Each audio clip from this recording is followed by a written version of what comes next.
Alors, je suis dans le jardin de... Je vais enlever mes lunettes de soleil, mais il fait un temps splendide. À côté de Michel Blivet dans son jardin. Michel, bonjour. Bonjour Yann-Éric. Oui, c'est moi, c'est Yannick. Oui, c'est bien toi. Je suis là, c'est moi. Coucou. C'est bien toi, Ah, voilà. oui. Tea time chez Michel Blivet. Michel Blivet, ça fait 6 ans qu'on s'est pas revus. Oui. Enfin, Un petit par peu moins, un tout petit peu intermittence, moins. parce Oui, que par on- intermittence, voilà. Mais de en temps en- gros, ça fait 6 ans. je suis souvent dans tes conférences, enfin dans l'association Cristal qui Dans- propose des conférences et des rencontres avec les médias. Exactement. Donc nous avons quand même de nombreux contacts. Donc on se revoit souvent, mais on n'a pas discuté depuis 2009, ça fait 6 ans donc, et c'est une longue conversation audio qui est crescendo de plus en plus passionnante au fur et à mesure qu'on l'écoute. 1h45 de discussion. Je vous conseille la 3e partie où là, ça balance dans les informations sur l'au-delà. Bon, alors Michel, on continue notre recherche spirituelle alors que, comme on est dans le jardin, on entend plus les avions que les oiseaux. Oui, malheureusement, moi je n'y fais plus attention, mais enfin, ils sont là. Et pour celui qui n'a pas l'habitude, bien on les entend. Hein. Et c'est les oiseaux pas, hein, mais alors Oui, les c'est avions... une autre sorte d'oiseau, quoi. Le matin, par contre, je suis beaucoup plus privilégiée parce que là, je n'entends pas les avions, ou si peu, mais j'entends les oiseaux et c'est un vrai bonheur. D'ailleurs, c'est une véritable volière ici. Hein. Je vous offrirai, cher Michel, pour Noël prochain, un magnifique bazooka qui permettra de faire un peu de calme dans le ciel. Parce que bon, on est en banlieue ouest parisienne, c'est ça? Oui, où il y a oui. Bourget. Oui, enfin, il y a Orly, Charles de Gaulle qui est un Roissy. petit peu plus loin. Bon, Orly, c'est quand même beaucoup plus loin. Mais... Bon, on n'est pas là pour parler de ça. Voilà. Toc, c'est fini. Tea time, n'hésitez pas à verser, parce que vous m'avez dit que c'était un thé qui était... C'est un thé oriental qui m'a été offert d'ailleurs par notre ami Tarek, que tu connais bien, qui est un médium qui vient régulièrement à l'association Cristal et qui va un petit peu partout en France. Quelqu'un d'extrêmement intéressant, très cultivé, et voilà, et qui a eu la gentillesse au cours d'une sympathique rencontre de m'offrir ce thé oriental. Donc chaque fois que je l'ai, je le sors. J'ai presque envie de dire pour les grandes occasions. Oh, j'en bénéficie, merci infiniment. Voilà. Merci infiniment. Mais verser, ça Voilà, va être on y va. Et donc on se revoit, bon, vite fait, pour savoir ce qui s'est passé depuis 2009. Vous brûlez pas non plus, Michel. Non, ça va aller. Alors, quoi de neuf depuis 2009? Eh ben, quoi de neuf depuis 2009? L'association Cristal, ça marche. Oui, ça marche. C'est bon, il y a, bien sûr, c'est pas une énorme association, mais c'est une association quand même qui a fidélisé un certain nombre de personnes. Donc nous avons un bon noyau dur là, qui est alors un petit peu toujours les mêmes, plus des nouveaux, hein, qui viennent toujours s'ajouter. C'est l'association 1901, il faut être membre, c'est ça votre noyau dur? C'est les membres de l'association qui payent oui, une cotisation? Voilà, c'est ça, qui paye donc une adhésion, si vous voulez, qui paye une adhésion qui n'est pas très élevée, hein, c'est une adhésion de 30 €, comme on fait 32 maintenant. 32. Comment on fait? Oui. Toutes les minutes. Non, On fait un petit peu 32 € pour l'année. 32 € pour l'année, oui, bien sûr. Et puis après, bon, bien sûr, il y a un droit d'entrée qui est de 2500 €, c'est le... Voilà, c'est ça. Faudrait enlever. Voilà. Bon. Non, mais c'est quoi? En gros, ça coûte pas cher, ça coûte. Non, le prix pour les adhérents, c'est de 10 €, 10 € l'entrée. Ouais. Et pour les non-adhérents, c'est 12 €. On voit tout sur le site internet de Cristal. Hein. Oui, on tout voit à les fait. prochaines conférences, etc. Absolument. C'est juste en dessous, il y a un lien. Absolument. Mais cette idée de créer Cristal, finalement, c'est venu de votre fils Jean-Paul, décédé, qui vous a demandé de le faire, ou c'est parce que vous êtes allé à l'USFIPES, entre autres, et que vous avez tellement pris du bénéfice? Oui, c'est surtout ça. Grâce à cela, vous voulez faire pareil? Voilà, c'est surtout ça, c'est que moi j'avais pas vraiment envie de faire une association, mais disons que j'ai quelque chose qui m'a aidé à me tenir debout, hein, qui m'a aidé beaucoup à me reconstruire. Hormis bien entendu l'écriture automatique, mais ça a été mes différents passages à l'association de l'USFIPES à Paris. Et les ateliers, etc. Et où j'allais à des ateliers, où je vais encore d'ailleurs à des ateliers. Je vous écoute, mais... Oui, attention pas de brûler non plus, c'est encore un petit peu chaud, je pense qu'on a le temps il y a des madeleines, Il y a tout ce qu'il faut. Oh, tenez-moi le micro, je vais pouvoir en ouvrir une. Voilà. Je vous en ouvre une aussi, ma chère. Oui, tant qu'à faire. Donc bref, ça vous a donné l'idée de faire pareil pour le bien de tous et de chacun. Voilà, c'est ça. Ça et m'a c'est donné. Pas pour une histoire commerciale, donc. Ah, pas du tout. Pas du tout. D'ailleurs, je dois dire que si c'était pour une histoire commerciale, alors je serais une très mauvaise commerçante parce que je retrouve à peine mes billes, c'est le moment de dire. Ça coûte cher. C'est quelque chose, c'est-à-dire que c'est surtout les locations de salles. Donc au jour d'aujourd'hui, je ne loue pas de salle. J'en chercherai une qui serait quand même dans mes moyens, disons qu'il ne soit pas trop cher parce que les locations de salles sont à des prix tout à fait prohibitifs en région parisienne. Donc là, vous êtes lancé dans une épopée de transmission de savoir liée au New Age, c'est ça, je résume, pour non pas gagner de l'argent, parce qu'au contraire, vous êtes de votre poche, et puis en plus, ça fait prendre beaucoup de votre temps. Tout à fait. Je transpose avec élévation, c'est pareil. Mais en même temps, c'est ce qui me tient debout. Et voilà, envie de dire. On est content de transmettre. On est content de transmettre. Pour moi, c'est vraiment quelque chose d'indispensable. Là, ce que je voudrais faire, c'est un petit point sur l'association Cristal et sur Michel Blivet. Vous en êtes où? Vous êtes content de l'avoir fait ou au bout d'un moment vous êtes en train de vous dire mais qu'est-ce que j'ai été me lancer là-dedans? Non, je suis content. Est-ce qu'il y a eu du positif? Oui, mais est-ce qu'il y a eu aussi du négatif? Disons que ce qui est négatif, c'est que quand même le taux de fréquentation n'est pas aussi élevé que je le voudrais. Nous avons un petit peu de monde. Mais beaucoup, chaque fois que je viens, il y a au moins 50 personnes dans la salle. Oui, mais bon, je vois par exemple les associations de province sont des associations où je vais, parce que je me rends moi aussi assez régulièrement, un petit peu, dans toute la France, pour faire des exposés. Vas-y Yann-Éric, tu peux manger en travaillant et boire en travaillant, il n'y a aucun problème. Donc, ce que je veux dire, c'est que voilà. Et moi, c'est vrai que je rêvais à quelque chose de beaucoup plus important, de plus grand. Non pas de plus grand, pareil, pour le business, pour le commerce, c'est pas ça. Mais pour avoir un budget plus conséquent, pour élargir encore, si vous voulez, ce que je veux faire des salons. J'ai fait déjà 2 ou 3 salons en salle de mairie, toujours pareil, puisque moi, je ne dispose que de salles de mairie pour le moment. Salle des fêtes, dans une salle des fêtes. Et voilà, ce que j'aimerais, ça serait promouvoir un petit peu tout ce dont on parle à Cristal, puisque à Cristal, on ne parle pas seulement de deuil, d'accompagnement aux défunts, c'est bien sûr la raison primitive et la raison essentielle, puisque l'association est quand même essentiellement basée sur le concept de la survivance de l'âme. Mais en plus, nous accueillons des intervenants qui vont nous parler aussi bien de la santé, qui vont nous parler écologie, qui vont nous parler des minéraux, qui vont nous parler, si vous voulez, bien sûr de toutes les grandes traditions, de toutes les méthodes de soins, puisque moi je suis quand même une ancienne infirmière. Une infirmière d'hôpital. Et vous faisiez quoi exactement en tant qu'infirmière? Vous aviez une spécialité? Alors, j'ai eu plusieurs spécialités parce que disons que j'étais surveillante générale. Et donc je le dis parce qu'en tant que cadre supérieur, si vous voulez, j'ai dû aller dans différents services. Alors, ça fait une sacrée responsabilité sur les malades si on est surveillante générale. Tout à fait.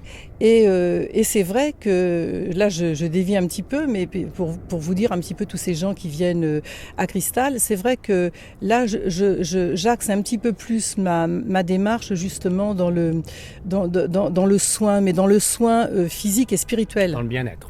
Dans le bien-être, mais quand même avec vraiment cette, c'est pas une connotation, avec cette idée d'aller mieux sans les médicaments. D'aller mieux sans les médicaments. Alors avec les cristaux, avec les plantes, avec les chamans.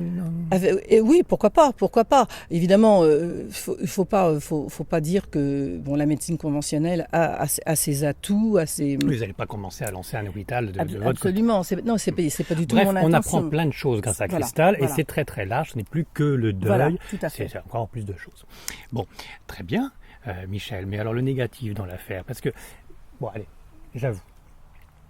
Sur l'élévation, ça fait plus de 6 ans que je me promène à droite à gauche dans toute la France et même ailleurs, et que je rencontre avec bonheur pas mal de personnes. Mais il y a aussi des personnes qui ont été moins sympathiques que d'autres, non pas dans l'accueil, mais dans les dires. Et les années passant, je me suis un petit peu rendu compte qu'on m'avait banané, raconté des histoires et qu'on s'était fait passer pour soi-disant un grand médium, alors que c'était juste quelqu'un qui voulait récupérer une bonne pub à bon compte. Je dis pas qui, mais en plus je juge pas. Je pense qu'on peut toujours percevoir un médium comme négatif et qu'une autre personne peut le percevoir comme positif. Ça dépend toujours de la relation qu'il peut y avoir. C'est comme les docteurs. C'est pour ça qu'ils sont toujours sur Internet, sur mon site Élévation. Je ne juge pas, je ne vire pas, je ne censure pas, même si... Absolument. Bon, je laisse tout le monde, je le dis quand même, ça vous permet de prendre une Madeleine. Je laisse tout le monde faire son propre juge et réfléchir avec la discussion qui a lieu au moment du visionnage. Point. Donc vous avez dû avoir aussi des surprises, non ? Oui, bien sûr. Il faut quand même qu'on fasse attention parce qu'on diffuse aussi... Oui, absolument. Déjà, il y a des gens je me suis très vite rendu compte, donc je ne prends plus, si vous voulez. Et puis... on ne peut pas rester dans le vague. Mais on ne va pas donner les noms, mais qu'est-ce que vous ne prendrez plus comme personnalité ? Écoutez, ce que je ne prendrais plus comme personnalité, j'ai eu affaire à une médium qui était devenue quasiment une amie et quelqu'un que j'estimais beaucoup. Et que je savais qu'il ne resterait pas à Cristal. Elle a fait énormément pour Cristal. Ça a été quelqu'un de vraiment admirable, mais c'est quelqu'un qui est un petit peu dans le business quand même. Bon, mais ceci étant, elle a vraiment été admirable pour Cristal. Et elle disait toujours, à un moment donné, il faudra que je parte parce que maintenant j'ai plus de retombées. Ça, c'était son mot. Il faut bien qu'elle vive aussi. Il faut bien qu'elle vive. Et ça, je le conçois très bien. C'est pas du tout ça qui m'a. C'est pas du tout ça qui m'a choqué. Non, c'est l'idée. Et j'ai su tout à fait par hasard, parce que alors c'est fou ce qu'on peut savoir dans ce milieu comme dans d'autres, mais alors particulièrement dans ce milieu, sans bouger de chez soi, ce qu'on peut entendre et savoir de façon tout à fait fortuite, si tant est que ce soit fortuit. Et donc j'ai su que cette personne, donc elle a fini par me dire, écoutez, je viendrai plus à Cristal parce que maintenant voilà, je suis fatiguée, on peut rester amis, etc. Bon, pas de problème. Et puis j'ai ouï dire un jour comme ça qu'elle disait partout à la cantonade, entre autres dans une grosse association que je ne nommerai pas non plus, ça y est, ouf, je me suis débarrassée de Cristal parce que ça ne me rapporte plus rien. Ça fait toujours plaisir. Alors ça m'a énormément blessée. Vous voyez, c'est pas le fait qu'elle ça ne veut pas dire que c'est pas une médium, pour autant. Ah non, c'est excellente médium. C'est ça. Il y a ça à préciser, c'est que ça peut être aussi des escrocs, des apes au gain et à la notoriété, mais ils peuvent être médiums quand même. Ils peuvent avoir mais absolument. L'un n'empêche pas l'autre. Vous savez, il y a des gens qui vous disent, ils vont tout perdre. Moi, je fonctionne pas du tout comme ça. Puis je me dis, ça leur appartient. S'ils doivent tout perdre, ils perdront tout. S'ils doivent continuer à régner sur la place de Paris, ils continuent à régner sur la place de Paris. C'est pas mon problème. Simplement, je veux plus avoir affaire à... Je suis plus sur la même longueur d'onde. Non, surtout s'il n'y a pas eu plus d'amitié, c'est pas sympa. Voilà, c'est ce que je veux dire. S'il y a malhonnêteté amicale, je veux dire, c'est pas bien non plus. Voilà. Alors, justement, dans les années de Cristal, est-ce que vous n'avez pas constaté aussi que certains médiums super bons, au bout de quelques temps, perdent leurs dons, essayent de s'accrocher pour faire croire qu'ils sont toujours aussi bons, mais ne sont pas aussi bons que 10 ans auparavant. Disons que comme j'ai renouvelé un peu mon staff, on va appeler ça comme ça, c'est un petit peu pompeux, mais j'ai actuellement des médiums qui sont assez exceptionnels. Oui, mais est-ce qu'il y en a qui ont perdu leurs dons ? Comment je pourrais vous dire ? Sur la durée, oui.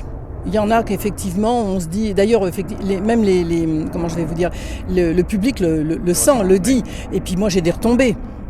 Donc les gens vont me dire, oh là là, attends, aujourd'hui, là, ça allait pas du tout. Mais tu te rends compte, là, alors elle rebondit sur tel... Mais moi, j'en fais autant. Enfin bon, oui, bien évidemment. Mais bon, ceci étant, il faut savoir qu'en médiumnité... tous les médiums vivent ça. Moi, je l'ai lu dans deux... Et puis, j'ai discuté avec eux. Comme je suis entourée de ces gens-là, j'ai eu quand même l'occasion de discuter avec eux. Et puis, je l'ai lu dans de nombreux articles, dans de nombreuses revues spécialisées.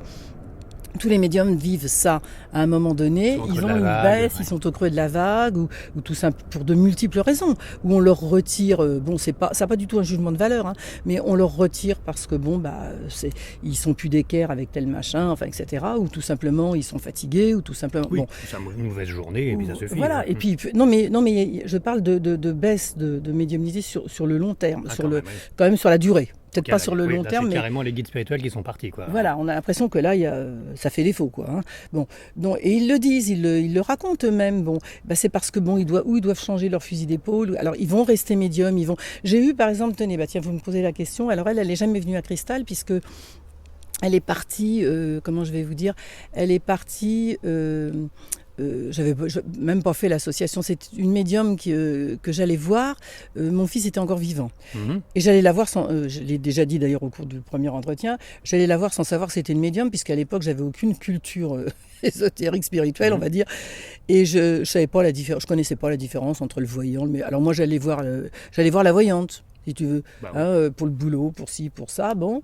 Et puis, son nom, c'est... Elle s'appelle Odette. Sacrée Odette. Et c'est une femme absolument remarquable. Et alors elle est partie, comment dirais-je, elle est partie d'abord à Chartres. Enfin, elle est en province maintenant. Elle n'est plus à Chartres, je ne sais plus où elle est exactement. Et je me souviens être allée la voir peu avant qu'elle parte. Et c'était une femme absolument remarquable. Et elle est toujours une femme remarquable parce que j'ai quelques petits contacts avec elle. Et donc, je vais la voir et rien.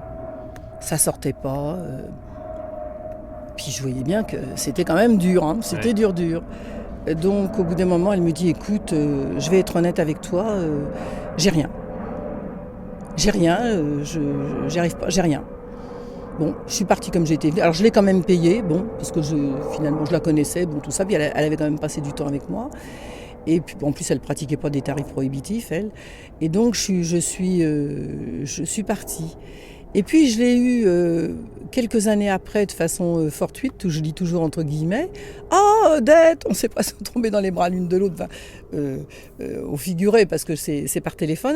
Elle m'a téléphoné. Et puis bref, on a discuté de choses et d'autres. Et je lui dis, justement, parce que moi j'étais restée sur ce souvenir-là. Hein, et je lui dis, alors comment ça va, qu'est-ce que tu fais maintenant et tout? Je dis, tu as repris tes consultations, etc. Alors elle me dit, oui, oh là là, ça marche du feu de Dieu. Parce que en fait, elle a eu une période où elle a commencé à faire des soins. Oui. Hein, elle a commencé à faire des soins. Et je pense que c'est à ce moment-là que ça a dû peut-être basculer un petit peu. Ah, oui. Je ne sais pas, je n'ai pas la réponse. Mais bon. Mais maintenant, elle vous a rappelé, elle avait arrêté de faire les soins? Non, elle faisait toujours ses soins, mais sa médiumnité avait repris, était revenue, marchait très très bien. Bon, moi, ceci étant, je ne dis pas qu'elle a eu ça sur le long terme, hein, mais moi, quand je suis allée la voir, ça avait été comme ça. Dites donc, vous m'avez trop dit ou pas assez de cette Odette. Alors, elle est du côté de Chartres, mais pas vraiment Chartres. Non, elle est plus à Chartres. Je sais plus. Alors, on va mettre un petit lien. Elle existe encore, cette brave dame. Mais elle n'a pas de site, elle n'a rien de tout ça. On a un téléphone. Ouais, je dois avoir un téléphone. Bah, si tu veux, je te le donnerai. Voilà, je le garde. Je le mets pas sur la page. Mais si vous en avez besoin. Non, parce qu'il faut quand même son autorisation. Voilà, mais je te donnerai les coordonnées. Voilà. Je te donnerai. Non, une femme remarquable. Moi, qui m'a énormément aidée. C'est vraiment... Puis qui est honnête, manifestement. Qui est très très honnête. Bon, tant mieux, il y a encore des gens honnêtes dans ce métier. Qui est absolument intègre. Dans le New Age. C'est quelqu'un parce que qu'est-ce que ça draine comme argent, cette histoire de New Age. Ouh là là. Alors justement, je me souviens d'un entretien. J'en vois un petit peu. Oui, alors il est très très bon, Tarek. Alors là, il faut. Alors bravo. Alors vive le thé. Et rien que pour ça, tu peux le réinviter. Ah oui. Florence Hubert. Dans la dernière fois où je l'ai rencontré, en début 2015, on a mis une bonne couche sur les associations qui se faisaient de l'argent sur le malheur des autres et sur les médiums aussi, et qui faisaient payer très cher les droits d'entrée et les droits de conférence, et qui partaient après tous dépenser l'argent parce qu'ils doivent venir sans pour aller faire des voyages je ne sais où, au Japon, etc. Je connais une association. Donc il y a aussi de l'arnaque d'associations aussi. Bien entendu. On ne va pas donner les noms. Hein. Surtout pas. Mais on se méfie quand même, donc il ne faut pas que ce soit une association chère. Oui, je pense qu'il faut être honnête, il faut avoir des prix, si vous voulez, qui se tiennent. Il faut que dans les ateliers, moi je te parlerai après de mes ateliers, il faut que dans les ateliers, ce ne soit pas non plus des prix complètement... Et il ne faut pas que ce soit toujours les mêmes alors. Sinon, s'il y a copinage, c'est un peu louche, non? Ou au contraire, c'est mieux que ce soit toujours les mêmes.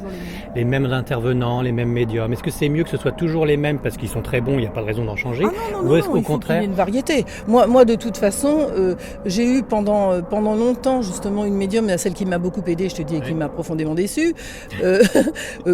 Disons que elle je l'avais parce que à l'époque j'avais personne d'autre, je débutais parce que tu sais là aussi il faut vraiment faire. Je peux prendre la défense de la médium qui a fait ouf, j'y suis plus, mais elle t'a soutenu aussi quand même. Ah oui beaucoup, mais c'est ce que je dis, c'est pour ça que quelque part elle m'a déçue, mais je lui garde. Bon, je la vois plus. Mais elle te l'a pas dit en face aussi, tu sais comment c'est. On se tutoie au bout d'un moment.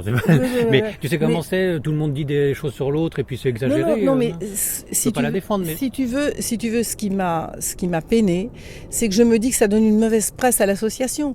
Pourquoi dire mais ça a été répété par quelqu'un d'autre. Ça se trouve, c'est le quelqu'un d'autre qui est pas très net dans l'histoire. C'était ton mari. Ah bah oui, ah bah non. Comment va le mari? Le mari va très bien, c'est pas lui, hein, ceci étant. Non, aucun rapport. Hein.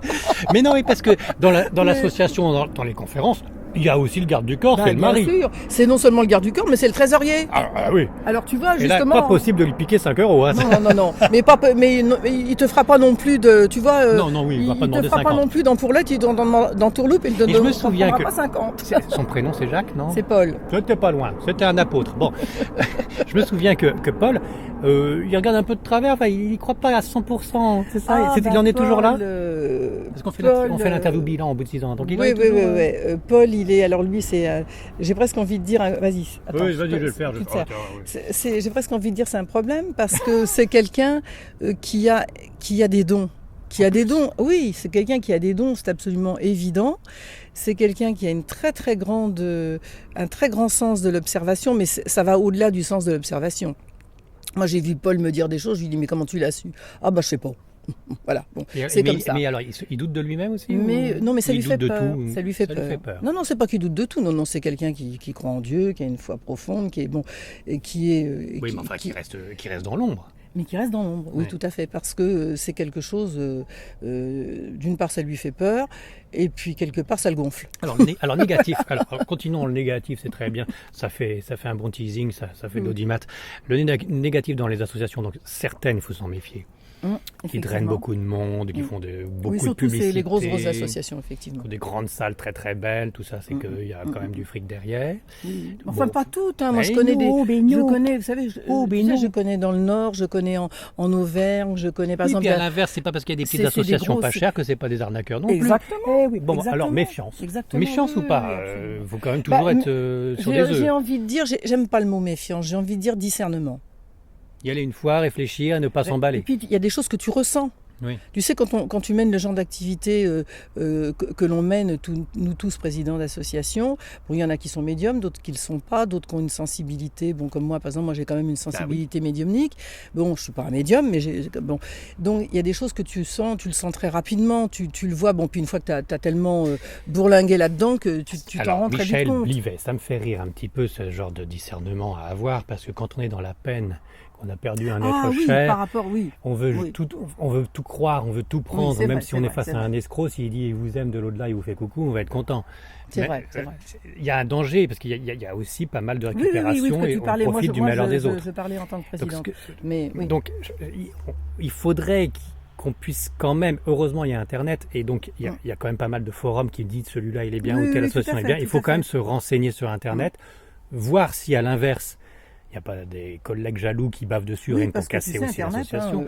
Mais quand même se renseigner avant de foncer soit dans un médium, soit dans une association. Bon. Mais tu sais, il y a beaucoup de bouche à oreille quand même. Oui, le bouche à oreille, c'est bien. Et le bouche à oreille, j'ai presque envie de dire, c'est presque mieux qu'Internet. Et pourtant, Dieu sait que je suis plutôt fan d'Internet. Mais le bouche à oreille se retrouve sur Internet. Je dirais pas que je passe ma vie dessus, mais enfin, je prends beaucoup de choses. Enfin, je travaille beaucoup avec Internet. Mais si tu veux, je trouve que le bouche à oreille, c'est presque mieux. Parce que vraiment, là, les gens te disent leur ressenti de « Oh non, là, ça c'est du pipeau. Oh non, là, ça c'est ça. » Bon. Et puis, le bouche à oreille... Ouais, et encore une fois, ça dépend de ce qu'on est, nous. Comment on se sent soi-même et dans quelles conditions on y va. Oui, tout à fait. Parce qu'on peut avoir quelqu'un dont on a entendu plein de choses dithyrambiques et être étonné de voir quelqu'un de nul parce qu'on ne veut pas écouter, par exemple. Absolument. Attendez, je remets ma chemise un peu droite parce que j'étais en train de me tourner bavé. Bon, Michel Blivet, très bien. Alors, le bilan sur l'association Cristal, c'est que ça va continuer pendant au moins 50 ans.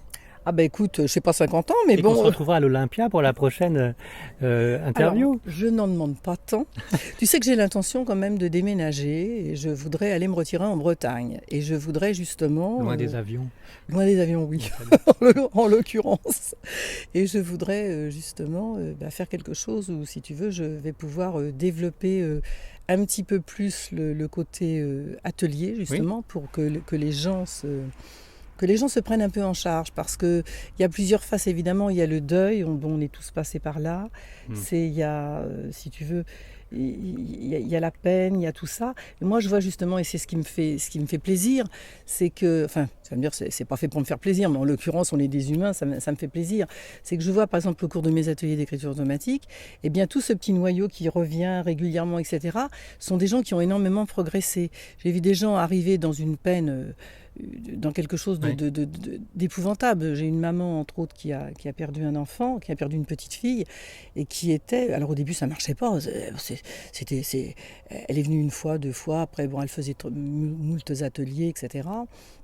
Et puis, elle a repris quand même un petit peu le dessus. Elle est venue. Alors à Cristal, pour le coup, elle est plus venue aux ateliers, mais elle est venue à Cristal. Et à Cristal, elle est tombée sur un médium, alors que je vais nommer là pour le coup, parce que c'est vraiment quelqu'un que j'estime beaucoup, qui s'appelle Aram. Pardon. Aram. D'ailleurs, il a un site, enfin, il a une page Facebook. Hein? C'est un homme, un médium, un homme, masculin. Oui, Aram. A-R-A-M. Et il est à Paris. Alors il habite à Deuil, juste à côté de chez moi. Deuil là-bas, donc alors. Mais il officie à Paris. Hein. Il fait des ateliers, il fait toutes sortes de choses. Et c'est le médium star de l'association ou... Non, pas du tout. Non, il n'y a pas de médium star dans l'association. Hein. Il y a plusieurs. Non, il n'y a pas de médium star dans l'association. Si Michel Blivet dit du bien d'Aram, c'est que c'est cool. Il y a Aram, il y a Jeanne Vasseur, Tarek. Une jeune Tarek, alors bien entendu. Rien pour le thé. Oui, rien que pour le thé, mais à mon avis, il n'y a pas que rien. Il n'y a pas que le thé. Il n'y a rien que pour le thé. Donc il y en a d'autres, enfin que j'oublie, mais ça c'est bon, on va dire les derniers en date, les derniers qui sont venus. Non mais comment ça fonctionne?